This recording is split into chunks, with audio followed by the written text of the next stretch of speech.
അപ്പോൾ ഇന്നത്തെ നമ്മുടെ ചിന്താവിഷയം എന്ന് പറയുന്നത് സിനിമയാണ്. സിനിമയെക്കുറിച്ച് ഒരുപാട് കാര്യങ്ങൾ നമുക്ക് സംസാരിക്കാനുണ്ട്. ഇന്ന് സിനിമയെക്കുറിച്ച് സംസാരിക്കാൻ എന്നോട് കൂടിയുള്ളത് കോക്കസ് ഫിലിമിന്റെ എല്ലാമായ സിയാദ് കോക്കറാണ്. നമസ്കാരം സർ. നമസ്കാരം. Welcome to the show.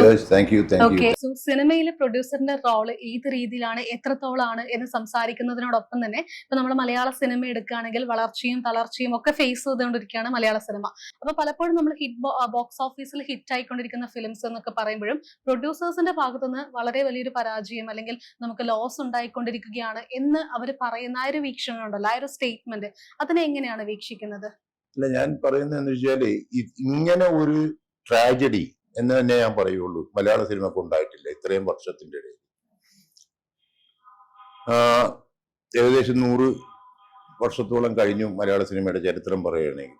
പക്ഷേ നമ്മളെ ഒരു കാലത്തും ഇല്ലാത്ത മാറ്റൊരു ട്രാജഡിയാണ് ഇപ്പോൾ ഉണ്ടായിക്കൊണ്ടിരിക്കുന്നത്.